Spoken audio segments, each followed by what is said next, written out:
आखिरी लेक्चर में हम लोगों ने डिस्कस किया था सॉइल सैलिनिटी के बारे में, जिसमें हम लोगों ने ये देखा था कि जो सॉइल है उसमें कभी कभार ऐसा होता है कि NaCl के कंटेंट, कुछ आयंस बहुत ज़्यादा हो जाते हैं। तो जब ऐसी कंडीशन आ जाती है तो उसको कैसे दूर करते हैं और क्या क्या चीज़ें टेस्ट करते हैं, उसके बारे में हम लोगों ने लास्ट लेक्चर में देखा था। और अब वहीं से आगे से कंटिन्यू करते हैं यूनिट 3 का जो रिमेनिंग टॉपिक है रिलेटेड टू वाटर रिसोर्सेज। तो वाटर रिसोर्सेज की बात करें कि नेचर में कहाँ कहाँ हमको, नेचर या आर्टिफिशियल दोनों इंक्लूड कर सकते हैं। मोस्टली नेचर में अगर हम बात करें तो कहाँ कहाँ वाटर के कलेक्शन हमको दिखाई देता है नेचुरल फॉर्म में। तो दो रिसोर्सेज इन जनरल जो क्लासिफिकेशन है, जैसे surface water resources. Surface water resources का मतलब ये है कि जैसे जब भी आप सरफेस पे कोई ऐसा, जैसे नदियाँ हो गई और कोई झील हो गई, ये सारी चीज़ें जैसे आप सरफेस पे कोई चीज़ देखते हैं वाटर का रिसोर्स, तो उसको हम सरफेस वाटर रिसोर्सेज देखते हैं। मोस्टली इसमें रिवर, लेक्स, ये सारी चीज़ें, स्ट्रीम्स आती हैं। और ग्राउंड वाटर रिसोर्सेज क्या है? ग्राउंड वाटर रिसोर्सेज ऐसे रिसोर्सेज हैं जो कि हमको सामने से तो नहीं दिखाई देते हैं, मतलब कि सरफेस पे नहीं दिखाई देते, बट अंडरग्राउंड वाटर स्टोरेज वहाँ पे होता है।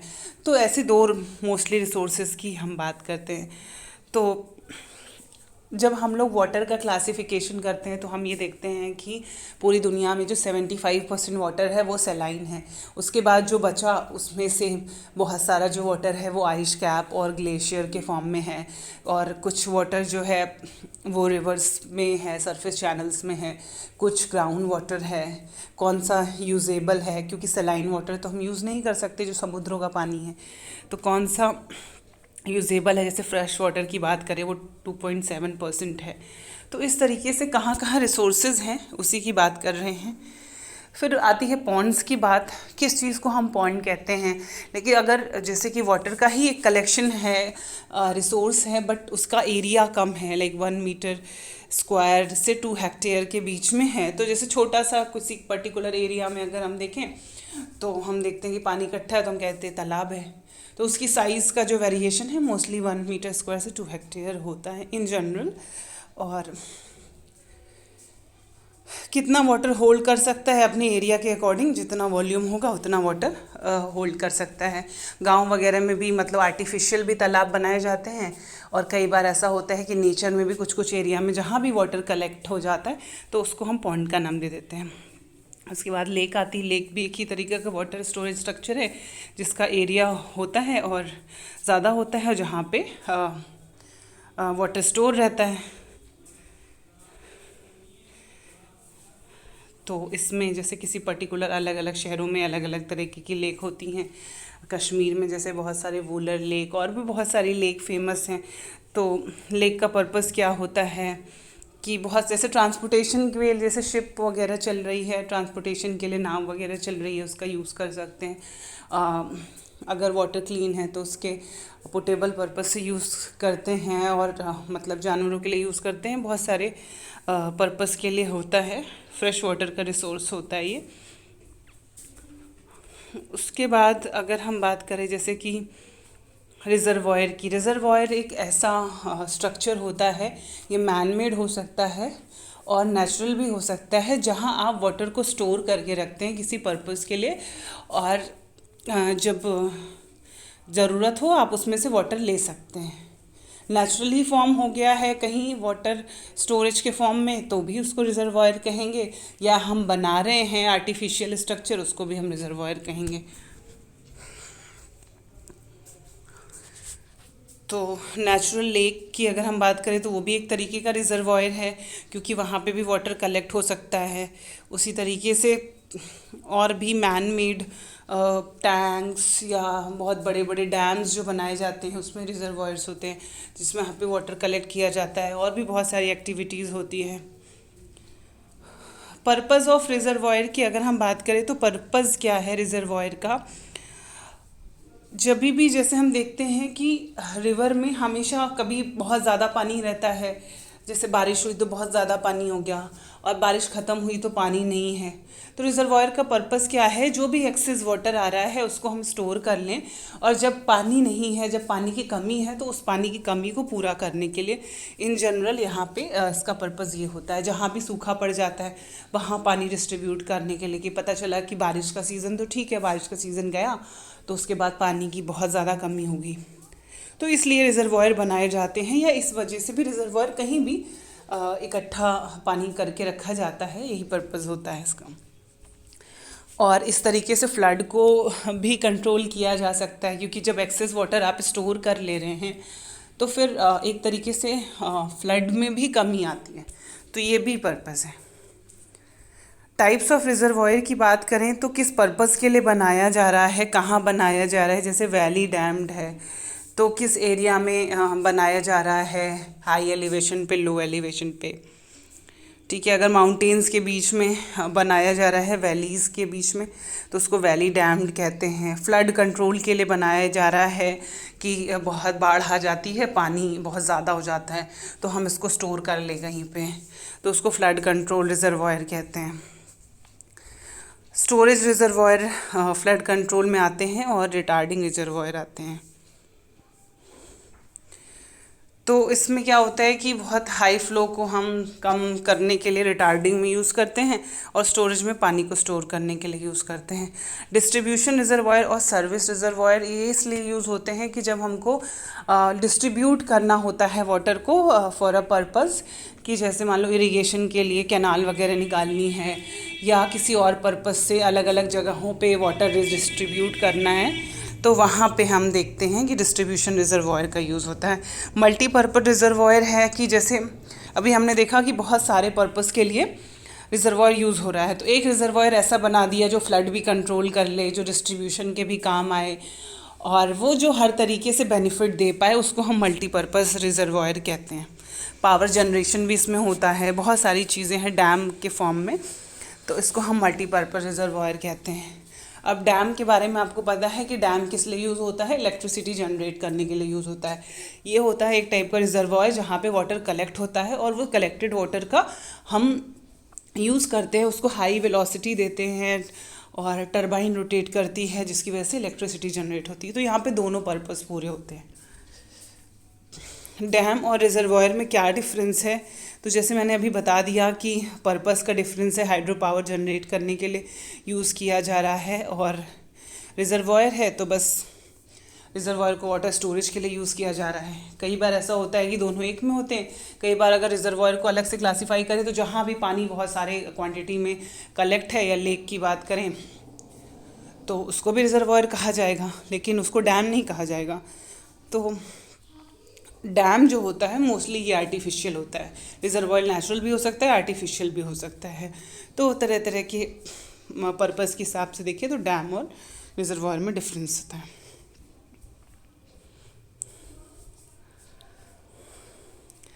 अब आते हैं हम ग्राउंड वाटर से रिलेटेड कॉन्सेप्ट पे। तो जब हम अंडरग्राउंड वाटर या ग्राउंड वाटर की बात करते हैं तो हमको क्या क्या देखना होता है। ग्राउंड वाटर का क्या मतलब है, ज़मीन के अंदर पानी। अब ज़मीन के अंदर पानी कैसे जा रहा है, ज़मीन के अंदर पानी कैसे स्टोर हो रहा है, ये सारी चीज़ें जो आती है ग्राउंड वाटर सिस्टम या अंडरग्राउंड सिस्टम में आती है। तो यहाँ पे आप जो डायग्राम देख रहे हैं, यहाँ पे देख रहे हैं कि एक सरफेस बना हुआ है जिसमें कुछ पेड़ पौधे लगे हुए हैं। उसके अलावा पम्प्ड वैली यानी एक कुआँ है जिससे हम पानी पंप करके निकालते हैं, वो हमको दिखाई दे रहा है। फिर ज़मीन के अंदर की लेयर दिखाई दे रही है, ज़मीन के अंदर की लेयर दिखाई दे रही है जो आपको पर्पल कलर से दिखाई दे रहा है, वो वहाँ पानी है। और जो आपको ऑरेंज कलर से दिखाई दे रहा है वहाँ पे कन्फाइनिंग बेड है। कन्फाइनिंग बेड वो रॉक हो सकती है, कोई ऐसा बेड हो सकता है जहाँ से पानी पास ना हो। अब जैसे कि अगर हमको वाटर कंटेन करना है, चाहे सरफेस पे कंटेन करना हो, चाहे अंडरग्राउंड कंटेन करना है, तो उसके लिए कहीं ना कहीं हमें एक ऐसी सरफेस चाहिए ना जहाँ पे पानी रुक सके, तभी तो कंटेन कर पाएंगे।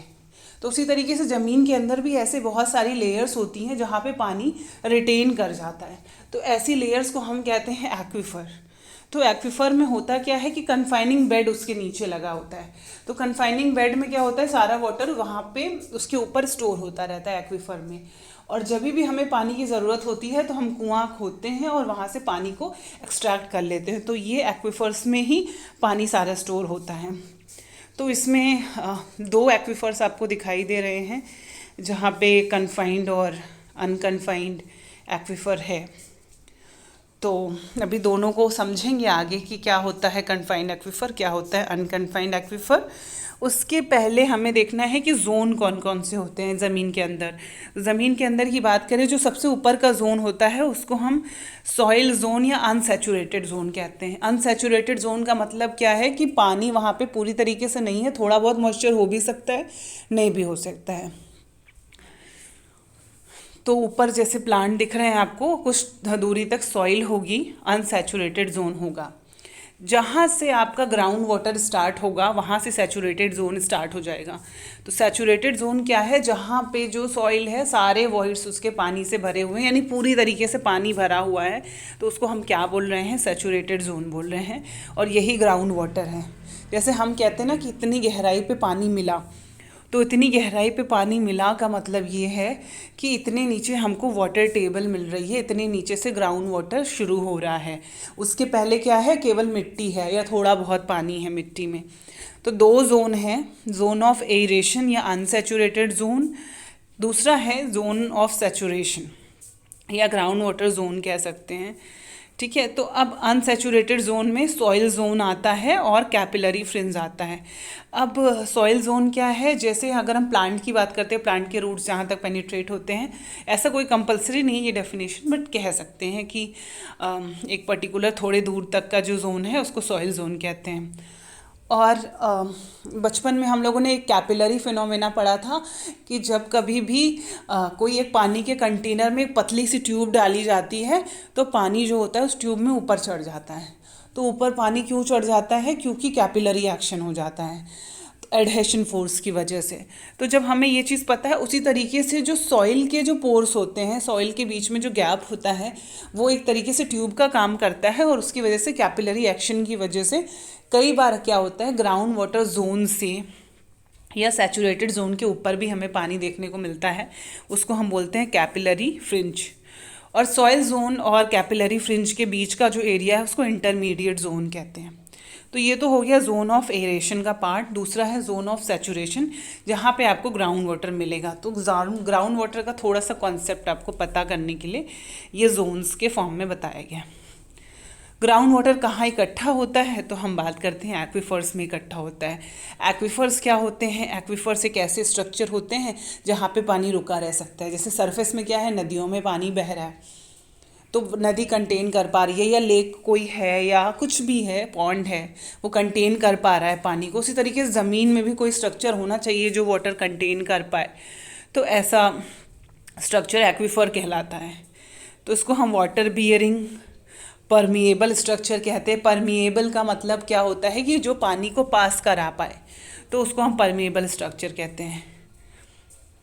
तो यहाँ से आप जब भी कुआं खोदते हैं तो इस परमिएबल स्ट्रक्चर का जो वाटर है वो आप एक्सट्रैक्ट कर सकते हैं, आप निकाल सकते हैं कुएं के थ्रू। उसके बाद आते हैं टाइप ऑफ एक्वीफर में। टाइप ऑफ एक्वीफर में है कन्फाइंड, अनकन्फाइंड, पर्ज्ड। अनकन्फाइंड एक्वीफर की बात करें तो जैसे जो बंधा हुआ नहीं है। बंधा हुआ क्या नहीं है? ऐसा स्ट्रक्चर जिसमें नीचे तो कंटेन हो वाटर, मतलब नीचे कंटेन करने के लिए एक लेयर हो, जिसको हम इम्परवियस लेयर कहते हैं, या ऐसी लेयर कहते हैं जहाँ से पानी पास ना हो सके, क्योंकि तभी तो कंटेन कर पाएगा। किसी कंटेनर में पानी तभी कंटेन हो सकता है जब पानी वहाँ से पास ना हो रहा हो। अब किसी छन्नी में अगर आप पानी कंटेन करेंगे तो नहीं ही कर पाएंगे। तो ऐसी कोई लेयर है रॉक की या क्ले की जहाँ से पानी पास नहीं हो रहा है, तो वहाँ पे वाटर कंटेन हुआ। तो कंटेन करने के लिए बॉटम पे तो लेयर हो, लेकिन ऊपर से बंधा हुआ ना हो, ऊपर से फ्री हो, तो उसको हम बोलते हैं अनकन्फाइंड एक्वीफर। ये एटमॉस्फेरिक प्रेशर पे रहता है। या आप ये कह सकते हैं कि जो टॉप सरफेस होती है किसी भी एक्वीफर की, उसको हम बोलते हैं वाटर टेबल, जो कि फ्री टू एटमॉस्फेयर होती है। तो वाटर टेबल और इम्परवियस लेयर के बीच का या कन्फाइनिंग लेयर के बीच का जो एरिया है उसको भी आप अनकन्फाइंड एक्वीफर कह सकते हैं, या ऐसी सरफेस को एक्वीफर कह सकते हैं जिसका बॉटम लेयर कन्फाइंड हो लेकिन टॉप लेयर फ्री हो। तो तो इसको अनकन्फाइंड कह दिया हमने। उसके बाद आता है पर्स्ड एक्वीफर। तो हमने अभी जोन पढ़े थे इससे पहले, तो जोन में हमने सैचुरेटेड और अनसैचुरेटेड जोन पढ़ा था। अनसैचुरेटेड जोन में कभी कभार ऐसा होता है कि छोटे छोटे से रॉक की वजह से वाटर कंटेन हो जाता है, तो वो भी एक तरीके से एक्वीफर ही बन गया। एक्वीफर मेन तो नहीं है बट एक्वीफर की तरह बन गया, तो उसको हम बोलते हैं पर्स्ड एक्वीफर। तो जिसमें थोड़ा सा पानी देखने को मिलता है। तो कई बार आप जब वेल कंस्ट्रक्ट करते हैं और वो पानी आपको मिलता है तो आप वहाँ से पानी कंटेन मतलब निकाल सकते हैं पानी, लेकिन ज़्यादा पानी वहाँ पे नहीं रहता है। वो डिपेंड करता है, क्योंकि स्मॉल वाटर बॉडी होती है, तो जब तक रहेगा तब तक उस हिसाब से आप यूज़ कर सकते हैं। वेल हाइड्रोलॉजी ये आपके सिलेबस का उतना पार्ट नहीं है, बट थोड़ा सा इन जनरल हम ये देख सकते हैं कि जब भी हम कुएं से पानी निकालते हैं तो क्या होता है, जो पानी का जो लेयर होता है, जो डायग्राम आपको दिखाई दे रहा है, इसमें जो ब्लू कलर से दिखाई दे रहा है, ये पूरी वाटर की लेयर है। तो वाटर की लेयर डाउन कैसे जाती है, जैसे पानी कुएं से आपने बहुत ज़्यादा निकाल लिया तो आसपास का पानी का लेवल कैसे डाउन जाता है, ये कोन के फॉर्म में जाता है, तो उसको कोन ऑफ डिप्रेशन कहते हैं। और इसकी जो रेडियस होती है इसको रेडियस ऑफ इन्फ्लुएंस कहते हैं। अच्छा, इस एक चीज़ रह गई है, कन्फाइंड एक्वीफर। तो कन्फाइंड एक्वीफर में क्या होता है कि जैसे इसी डायग्राम में आप देखें तो उसमें ऊपर की लेयर और नीचे की लेयर, दोनों जो लेयर है वो इम्परवियस है, जहाँ से पानी पास नहीं हो सकता। तो एक तरीके से आप ये समझो कि ऊपर से भी पूरा प्रेस कर दिया गया है, नीचे तो बॉटम लेयर कन्फाइनिंग है ही, और पानी को पूरी तरीके से प्रेशराइज कर दिया गया है, इसीलिए इसको आर्टेजियन एक्वीफर भी कहते हैं। और जिसमें प्रेशर के साथ पानी रहता है उसको कन्फाइंड एक्वीफर कहते हैं। कन्फाइंड इसलिए कि दोनों साइड से बंधा हुआ है, जैसे अभी आप देख रहे हैं 2 ऑरेंज के बीच में आर्टेजियन एक्वीफर दिखाया जा रहा है। तो जब उसको ऊपर से भी प्रेशराइज्ड है, नीचे से भी प्रेशराइज्ड है, तो इसमें जो पानी होता है वो प्रेशर के साथ रहता है। इसीलिए जब भी आप इसको ओपन टू एटमॉस्फेयर करेंगे तो आपको इसका लेवल ज़्यादा देखने को मिलेगा, क्योंकि प्रेशर हेड जो है वो बन जाता है इस पर। तो कोन वाला हम लोगों ने देख लिया है, और अब आते हैं रन ऑफ के टॉपिक पे। रन ऑफ को इन जनरल हम क्या कहते थे कि रन ऑफ, जो भी पानी, बारिश हो रही है तो कुछ पानी तो ज़मीन के अंदर चला गया इनफिल्ट्रेट होके, और वही इनफिल्ट्रेटेड वाटर जब आगे नीचे की तरफ जाता है तो ग्रेविटी के थ्रू, और वो ग्राउंड वाटर को रिचार्ज करता है। तो रन ऑफ क्या है? रन ऑफ क्या है कि जो भी बारिश का पानी आया वो नदी में चला गया बहते बहते रास्तों के थ्रू, तो उसको हमने रन ऑफ कहा। अब वो रास्ता सरफेस के थ्रू भी हो सकता है, वो रास्ता थोड़ा सा ज़मीन के नीचे से भी हो सकता है, लेकिन एट लास्ट अगर वो रिवर में पहुंच रहा है तो उसको हम रन ऑफ के में इंक्लूड करते हैं। जैसे प्रेसिपिटेशन ऑफ ऑन स्ट्रीम, नदी पे ही डायरेक्ट पानी बरस गया तो वो भी रन ऑफ हो गया। सरफेस से चलता चलता आया पानी, बहता बहता जहाँ जहाँ जहाँ भी बारिश हुई वो नदी में चली गई, वो भी रन ऑफ हुआ। ज़मीन के अंदर से पानी गया इंटरफ्लो, वो भी रन ऑफ हुआ। और कई बार ऐसा होता है कि ग्राउंड वाटर आउटफ्लो होता है, उसको भी रन ऑफ में ही कंसिडर किया जाता है। रन ऑफ को बेसिकली अगर जनरल टर्म में थोड़ा सा और डिटेल में देखें तो पानी का लेवल जिस जिस वजह से बढ़ रहा है, एक तरीके से कह सकते हैं उसको run of. Factors affecting run of की बात करें तो बारिश, तेज़ बारिश हो रही है तो जाहिर सी बात है कि रन ऑफ होगा। किस टाइप की बारिश हो रही है, रेनफॉल हो रही है तो रन ऑफ ज़्यादा होगा, स्नोफॉल हो रही है तो कम होगा। इंटेंसिटी की बात करें, हैवी है, यूनिफॉर्म है, इंटेंस है, उस हिसाब से भी आप देख सकते हैं कि अगर इंटेंस है तो रन ऑफ ज़्यादा होगा, यूनिफॉर्म है तो रन ऑफ कम होगा, ड्यूरेशन ज़्यादा देर तक बारिश हुई है तो रन ऑफ ज़्यादा होगा। अब पता चला कि ज़मीन में पहले से ही पानी है, ऊपर से आप और पानी डाल रहे हो तब तो रन ऑफ ज़्यादा होगा। ज़मीन सूखी पड़ी हुई है, ऊपर से पानी डाल रहे हो तो पहले एब्जॉर्ब हो जाएगा पानी, रन ऑफ कम होगा। तो इस तरीके से बहुत सारे फैक्टर्स हैं। बात है कैचमेंट फैक्टर। कैचमेंट का मतलब होता है जहाँ जहाँ से भी पानी आ रहा होता है, किसी पर्टिकुलर एरिया को सेलेक्ट करते हैं तो उसको हम कैचमेंट कहते हैं। तो उस पर्टिकुलर एरिया को हमने सेलेक्ट किया, वहाँ का स्लोप बहुत ज़्यादा है। अब स्लोप ज़्यादा होगा, यूनिट 1 में भी पढ़ चुके हैं, यूनिट 2 में भी पढ़ चुके हैं कि स्लोप ज़्यादा तो रन ऑफ ज़्यादा। वेजिटेशन की बात करें तो वेजिटेशन ज़्यादा हो जाती है तो पानी रुकने की जगह मिल जाती है थोड़ी देर, तो रन ऑफ कम। उसके बाद जियोलॉजी, कैसा सरफेस है, कौन रॉक है, नॉर्मल सॉइल है, क्या है, सैंडी सॉइल है, वो सारी चीज़ें देख लेते हैं। तो उस हिसाब से वैरी करता है। ड्रेनेज नेटवर्क, पानी आने के कितने रास्ते हैं उस पर भी डिपेंड करता है। ज़्यादा रास्ते हैं तो जल्दी से पानी आ जाएगा, कम रास्ते हैं तो उस हिसाब से आएगा। तो नेटवर्क किस हिसाब से, उस तरीके से हम देख सकते हैं। साइज़ ऑफ कैचमेंट, किसी पर्टिकुलर बारिश के लिए एरिया बड़ा है तो रन ऑफ कम होगा, एरिया कम है तो रन ऑफ ज़्यादा होगा। रेनफॉल रन ऑफ रिलेशनशिप, जिसमें इंग्लिश फार्मूला है। इसमें बस फार्मूले आपको इन बहुत ज़्यादा पूछा नहीं जाता, लेकिन पूछा अगर जाता है तो ये फार्मूले आपको याद होने चाहिए। इंग्लिश फार्मूला है जिसमें रेनफॉल और रन ऑफ को रिलेट किया गया है। आर हम कह रहे हैं रन ऑफ को, पी बोल रहे हैं प्रेसिपिटेशन को, जिसको हम रेनफॉल बोलते हैं। दोनों की वैल्यू सेंटीमीटर में है और अलग अलग एरियाज़ के लिए इन लोगों ने डिफ़ाइन किया है। क्योंकि जाहिर सी बात है बारिश होती है तभी तो रन ऑफ होता है, तो रिलेशन तो होगा ही बारिश का रन ऑफ का। अब वो किस एरिया में किस तरीके से है उस हिसाब से इन्होंने डिफ़ाइन किया है। डेक्कन प्लेटू के लिए फार्मूला अलग है, घाट और वेस्टर्न इंडिया के लिए फार्मूला अलग है। तो एक पहला फार्मूला जो ग्रीन कलर से दिखाई दे रहा है वो घाट और वेस्टर्न रीजन के लिए है, और दूसरा वाला है डेक्कन प्लेटू के लिए है। उसी तरीके से खोसला का फार्मूला है। उन्होंने भी रेनफॉल को लॉसेस से दिखा दिया कि रेनफॉल है उसमें से लॉसेस हटा दिया। अब ये लॉसेस हैं क्या, अब लॉसेस को कह रहे हैं infiltration, evaporation, different different type के लॉसेस हैं, उसको आपने कंसिडर हटा दिया। तो बारिश में से इन्फिल्ट्रेशन हटा दो, इवेपोरेशन हटा दो, तो सारा पानी तो रन ऑफ ही बनेगा। तो उसका उन्होंने रिलेशन दे दिया। और फिर जो लॉसेस है उसको टेम्परेचर के फॉर्म में दिखा दिया। तो अलग अलग फार्मूले हैं। Q=CAI भी है फार्मूला, इसको हम रैशनल फार्मूला कहते हैं। तो यहाँ से भी डिस्चार्ज निकाला जा सकता है। डिस्चार्ज मतलब रन ऑफ को ही हम डिस्चार्ज कह रहे हैं। उसके अलावा जो CAI है उसमें कोफिशिएंट की वैल्यू किस केस में क्या होती है उसको भी देख सकते हैं। टाइम ऑफ कंसंट्रेशन है, उसका भी फार्मूला इसमें दिया हुआ है कि ये बहुत ज़्यादा इम्पॉर्टेंट नहीं है, इसलिए इसको बहुत डिटेल में नहीं बता रही हूँ कि आपको सारे फार्मूले याद रखने हैं। बस कुछ कुछ अगर आपको याद है तो कोई दिक्कत नहीं है। अभी तक न्यूमेरिकल तो मुश्किल है कि आता है।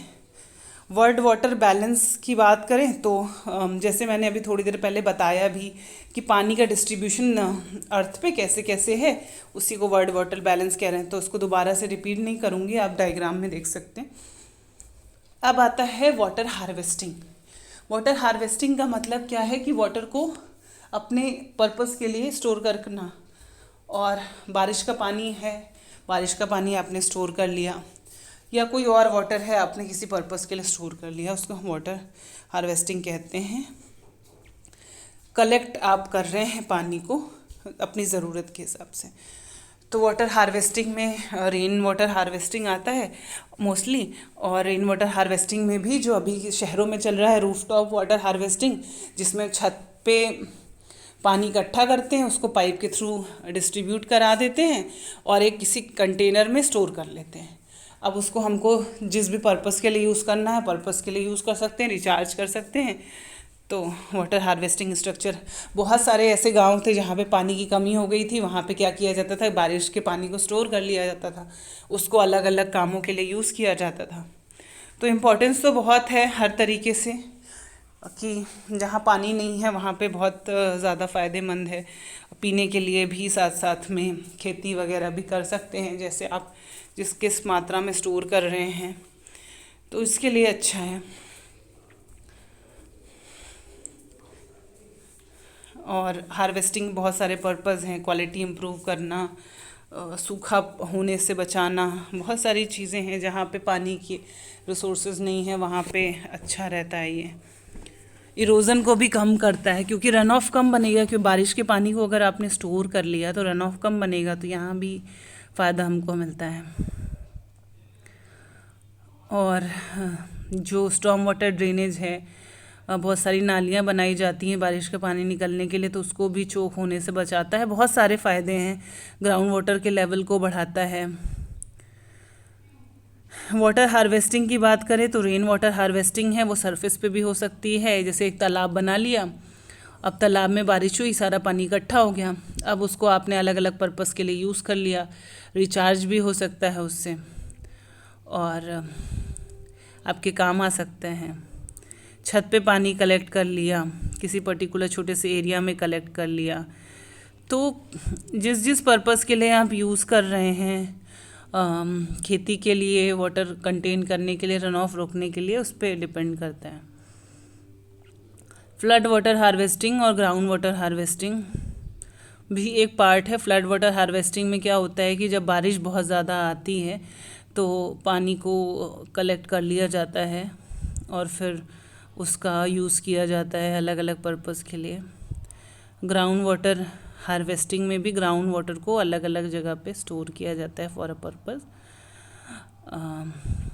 अब रेन वाटर हार्वेस्टिंग का टर्म देखेंगे तो जैसे ये डायग्राम में आपको दिखाई दे रहा है, बारिश हो रही है, बारिश में छत पे पानी गया, छत के थ्रू गटर में गया, गटर के थ्रू पाइपिंग में गया, फिर फिल्टर लगा के आपने एक टैंक में भर दिया। अब उस टैंक के पानी को अगर रिचार्ज कराना है तो वेल का यूज़ करके या किसी तरीके से रिचार्ज स्ट्रक्चर बना के वहाँ पे यूज़ कर ले रहे हैं। डायरेक्ट यूज़ करना है तो गार्डनिंग के लिए, कार वॉशिंग के लिए यूज़ कर सकते हैं। Benefit of rain water harvesting की बात करें तो पानी पीने के लिए सबसे ज़्यादा, जहाँ पानी पीने के लिए नहीं है वहाँ पे तो ये सिस्टम काम ही कर रहा है और यूज़ कर रहे हैं लोग। रिचार्ज करने के लिए यूज़ होता है। जैसे अभी ग्राउंड वाटर का कॉन्सेप्ट हमने पढ़ लिया, अब ग्राउंड वाटर को आप जितना यूज़ करेंगे उसका लेवल कम होता जाएगा। बहुत सारे शहरों में आप देख भी रहे हैं कि पानी का लेवल बहुत नीचे जा चुका है, तो पानी का लेवल बढ़ाने के लिए rain water harvesting system use कर सकते हैं, जिसमें जो भी रेन वाटर है उसको हम अंडरग्राउंड स्ट्रक्चर बना के उसमें भेज सकते हैं। इरोज़न से भी बचाता है, क्योंकि सारा रन ऑफ नहीं बनेगा तो इरोज़न से बचाएगा। ईजी होता है, एनवायरनमेंट फ्रेंडली होता है, तो ये सारी चीज़ें हम लोग देख सकते हैं। Component of roof top water harvesting, तो ये सिस्टम कैसे होता है डायग्राम के थ्रू आप समझ सकते हैं। तो इसमें जो सबसे ऊपर होता है छत होती है, तो छत में हम क्या करते हैं कि पानी स्टोर करते हैं, इसको हम कैचमेंट एरिया भी कहते हैं। छत में कितना पानी स्टोर हुआ वो पाइप के थ्रू आ जाएगा, फिर उसके बाद गटर्स एंड डाउन पाइप है जिसके थ्रू सारा पानी आ जाएगा नीचे। फिर नीचे अगर आपने फ़िल्टर लगा रखा है, क्योंकि पानी अब छत से आया है तो बहुत साफ़ तो होगा नहीं, तो आप फ़िल्टर का यूज़ करके उस पानी को साफ़ कर सकते हैं। फिर आपने ये फ़िल्ट्रेशन की एक नॉर्मल टेक्निक है जिसमें सैंड, एग्रीगेट और पेबल्स का यूज़ हो रहा है। तो एक तरीके से बारिश का पानी जो छत से होकर आया, जो कि बहुत साफ़ नहीं था, उसको फ़िल्टर आउट करके आपने यूज़ कर लिया। फिर स्टोरेज कर सकते हैं। अब ये फ़िल्टर जो पानी आया इसको आप चाहे ज़मीन के अंदर स्टोर करें, चाहे ग्राउंड पे स्टोर करें, चाहे जैसे जहाँ स्टोर करना है अपने घरों में स्टोर कर सकते हैं। और अगर आपको रिचार्ज करना है तो आप रिचार्ज कर सकते हैं, और इसका डायरेक्ट यूज़ करना चाहें तो डायरेक्ट यूज़ कर सकते हैं। और ज़्यादा पीने के लिए यूज़ करना है तो वाटर ट्रीटमेंट यूनिट भी लगेगी, क्योंकि फिर आपको ये सारी चीज़ें देखनी पड़ेंगी कि पानी का लेवल क्या है, उसको पूरा सेडिमेंटेशन सब कुछ करके, डिसइंफेक्शन करके, एकदम साफ़ करके तब पीने के लिए यूज़ कर सकते हैं। और ये जो है रिचार्ज स्ट्रक्चर के फॉर्म में बनाया गया है कि छत से जो पानी आ रहा है उसको रिचार्ज कैसे कर सकते हैं। डिज़ाइन कैसे किया जाता है जब हम बनाते हैं रेन वाटर हार्वेस्टिंग स्ट्रक्चर, तो कितना एरिया है, कितनी बारिश होती है। जैसे बारिश बहुत ज़्यादा होती है, पता चला आपने छोटा सा टैंक बना दिया, बारिश बहुत ज़्यादा हो रही है तो वो टैंक उतने पानी को रिटेन ही नहीं कर पाएगा। तो आपको पहले अपने एरिया में कितनी बारिश हो रही है, कितनी बड़ी छत है और रिक्वायरमेंट कितनी है, उस हिसाब से टैंक बनाना होता है। फिर आप उस हिसाब से स्टोरेज स्ट्रक्चर बनाते हैं। रिचार्ज टेक्निक, अब हमको ग्राउंड वाटर रिचार्ज करना, ये बहुत इम्पोर्टेंट है, क्योंकि मतलब इसलिए सब्जेक्ट के पर्पज़ से इम्पोर्टेंट है या नहीं, पर मतलब सोसाइटी के पर्पज़ से बहुत इम्पोर्टेंट है। जिस जगह पे पानी का लेवल कम होता जा रहा है, हर जगह मोस्टली, क्योंकि इतना कंस्ट्रक्शन हो गया है, तो कंस्ट्रक्शन की वजह से एक लेयर जो टॉप की है वो इम्परवियस हो गई है। अब पानी ज़मीन के अंदर जा ही नहीं पा रहा है, तो रिचार्ज कैसे होगा। तो रिचार्ज करना बहुत ज़रूरी है पानी को। इसीलिए पहले पुराने ज़माने में तालाब वगैरह बनाए जाते थे, वो रिचार्ज का भी काम करते थे और वाटर स्टोरेज का भी काम करते थे। लेकिन अब वो सब ख़त्म हो गया है, अब बहुत सारे सड़क वड़क बन गई है। तो रिचार्ज टेक्निक क्या है? Direct surface technique. Direct surface technique जो पहले यूज़ करते थे, जिसमें पानी जितना भी आ रहा है वो सरफेस पे उसी तरह एज इट इज़ छोड़ दिया, एज इट इज़ छोड़ दिया, तो इन्फिल्ट्रेट हो गया, ज़मीन के अंदर चला गया और फिर रिचार्ज का काम किया। तो जहाँ भी फ्लैट टोपोग्राफी है वहाँ तो उसको यूज़ कर सकते हैं, लेकिन बहुत ज़्यादा भी नहीं कर सकते। पानी की इकट्ठा कर दिया तो वहाँ मच्छर ही आ रहे हैं और पता चला, इतना भी नहीं, लेकिन एक थोड़ी सी पतली सी लेयर बना दिया फ्लैट टोपोग्राफी पे जहाँ पे पानी कंटेन हो रहा है। तो डायग्राम में आप देख सकते हैं। परकोलेशन टैंक बेसिन, तो अब जैसे तो ये तो यहाँ पे ज़मीन पे हमने बिछा ही दिया था फ्लडिंग की एक पतली सी लेयर, तो हम एक टैंक बना सकते हैं। टैंक में क्या करते हैं कि बॉटम ओपन रहेगा, अपना ओपन रहेगा, मतलब कि पक्का नहीं बनाएंगे उसको, और उसमें से वाटर इकट्ठा जब हम पानी उसमें कर देंगे किसी भी टंकी में, मतलब टैंक बनाया या तालाब समझ लीजिए गांव वाले, जिसमें पानी इकट्ठा है। अब उसमें जो उसकी सरफेस है, अगर उसमें ज़रा से भी वॉइड्स हैं तो पानी इन्फिल्ट्रेट होकर नीचे जाके रिचार्ज कर रहा है। तो परकोलेशन टैंक या कोई बेसिन, कोई पर्टिकुलर एरिया बना सकते हैं जहाँ पे पानी को इकट्ठा छोड़ सकते हैं, जिसके थ्रू रिचार्ज भी हो जाएगा और आपका पर्पस भी पूरा हो जाएगा। स्टीम ऑगमेंटेशन, कोई पहले से ही रन ऑफ वाटर बह रहा है या कोई स्ट्रीम है, कोई रिवर है, और आपने वहाँ पे चेक डैम बना दिया। चेक डैम का मतलब कोई एक रोकने के लिए बैरियर बना दिया। रोकना क्यों है? अब रुकेगा नहीं पानी तो इन्फिल्ट्रेट कैसे होगा? अब स्लोप है, पूरा पानी ऊपर, आपने एक बूंद भी पानी गिराया सारा पानी नीचे आ जाएगा, लेकिन रुकेगा तभी तो इन्फिल्ट्रेशन ज़मीन के अंदर जाएगा वो। तो ऑगमेंटेशन कर देते हैं, चेक डैम बना देंगे, रोक देंगे कहीं कहीं पानी को जहाँ पे इन्फिल्ट्रेट हो पाए। डायरेक्ट सरफेस टेक्निक अगर हम बात करें तो एक तो इनडायरेक्ट है। इनडायरेक्ट में सरफेस पे इकट्ठा करो पानी, ज़मीन के अंदर अपने आप सोख लेगा। जैसे आप गमले में पानी डालते हैं ना, तो क्या होता है कि जो मिट्टी होती है पानी को सोख लेती है, तो वैसे ही ज़मीन के अंदर भी होता है। तो डायरेक्ट टेक्निक तो हमने देख ली, मतलब इनडायरेक्ट टेक्निक तो हमने देख ली। अब डायरेक्ट टेक्निक में हमको देखना है कि पानी हम एक्विफर में डायरेक्ट भेज रहे हैं, कुछ स्टोरेज वगैरह मतलब इन्फिल्ट्रेशन नहीं, बस डायरेक्ट उसको पुश कर दो। तो यहाँ पे डग वेल रिचार्ज। अब ये है कि कुआं है, अब कुएं में पानी भर दिया, अब कुएं तो पहले से ही एक्विफर से कनेक्टेड था, उसमें पानी भर दिया तो बस एक्विफर से कनेक्ट हो गया, रिचार्ज हो गया। इंजेक्शन वेल है। अब इंजेक्शन वेल में क्या किया, जैसे इंजेक्शन लगाते हैं तो आपके शरीर में क्या करते हैं, कोई दवाई को ज़बरदस्ती प्रेशराइज करके इंजेक्ट किया जाता है, तो वैसे ही क्या करेंगे कि एक वेल बनाएंगे जिसमें पानी भर देंगे। पानी कौन सा भर देंगे? रेन वाटर ही मान लीजिए आपने भर दिया रिचार्ज करने के लिए, और उसके बाद उसको इंजेक्शन के फॉर्म से एक्विफर में डाल दिया।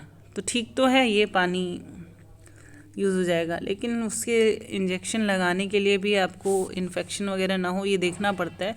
तो इंजेक्शन वेल हमारे साफ़ सुथरे होने चाहिए, नहीं तो इससे भी प्रॉब्लम आती है। सब सरफेस डाइक की बात करें तो सब सरफेस में भी कहीं ना कहीं कुछ बैरियर या कुछ ऐसे चीज़ें बना सकते हैं जहाँ पे कैप्चर हो सके पानी, तो सब सरफेस डाइक बोलते हैं उसको।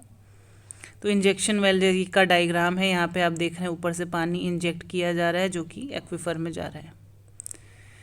रिचार्ज पिट एंड शाफ्ट, तो आप पिट में तो यही देख रहे हैं कि एक काइंड ऑफ स्ट्रक्चर बना दिया है जहाँ पे पानी इकट्ठा है।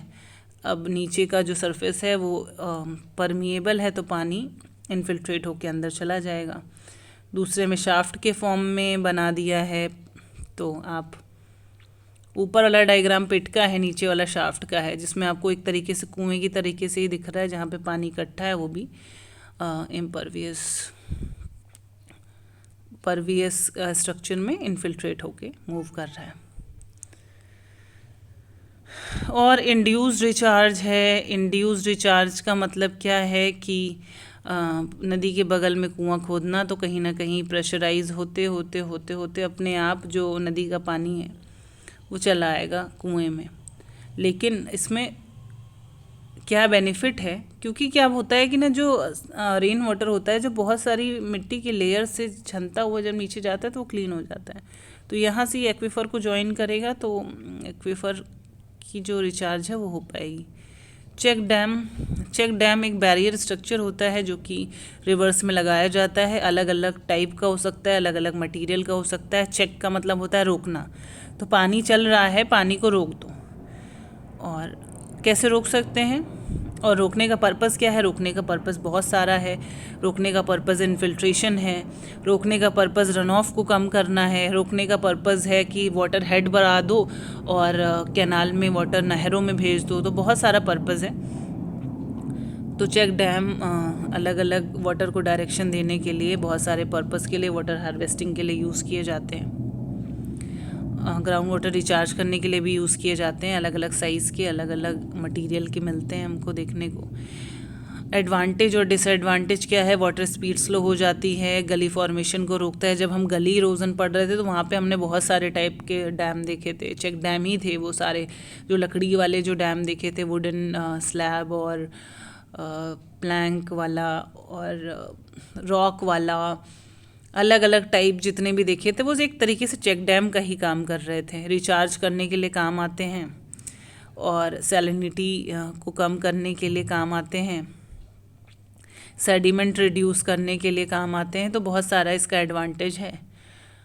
और डिसएडवांटेज क्या है कि सिल्ट बहुत ज़्यादा इकट्ठा हो गई तो उसको हटाने के लिए कुछ आपको मेजर चाहिए होंगे, और फिश पासेज को ब्लॉक कर सकता है। और उसके अलावा किस एरिया पे बना रहे हैं वहाँ परमिशन वगैरह है कि नहीं, ये भी देखना होता है। Site selection for check dam, कहाँ चेक डैम बनाना है उसके पहले अब ये भी नहीं है कि अगर कोई भी डैम या कोई भी घर भी बनाते हो तो आप सेलेक्ट करते हो कि इस एरिया में रहेगा, यहाँ से दुकान पास है, यहाँ से ये पास है, तो आराम से हो जाएगा, जहाँ आपको अच्छा सा बेनिफिट मिल सके। तो साइट सिलेक्शन करने के लिए हम ये भी देखते हैं जहाँ पे हमको रेन वाटर अच्छा खासा मिल सके, स्टोर वाटर अच्छा खासा मिल सके, और पानी की लेंथ जो रिवर की लेंथ है वो बहुत ज़्यादा हो, और जिस एरिया में बना रहे हैं वहाँ से बहुत सारे लोगों को बेनिफिट है। पता चला खर्चा कर दिया हमने चेक डैम बनाने में लेकिन बेनिफिट किसी को नहीं मिला। तो ये सारी चीज़ें हमको ध्यान में रखनी होती हैं। फ़ायदा क्या क्या है? Quality of life. अब जहाँ जहाँ चेक डैम बढ़ा है, अब पता चला कि पहले वो वहाँ पे खेती नहीं हो पाती थी, पानी ही कम था। अब चेक डैम बना दिया तो वहाँ से क्या हुआ है, पानी इकट्ठा हो जा रहा है जिसको हम लोग खेती में यूज़ कर पा रहे हैं हाई हेड होने की वजह से। तो यहाँ से तो फ़ायदा हो गया लोगों का, और लोगों को रोज़गार मिला। उसके अलावा रेनफॉल मतलब रिचार्ज हुआ, बहुत सारे फ़ायदे हुए। सॉइल की जो ह्यूमिडिटी बढ़ी, बहुत सारे तरह तरह की वेजिटेशन बढ़ गया, ये सब फ़ायदे हुए।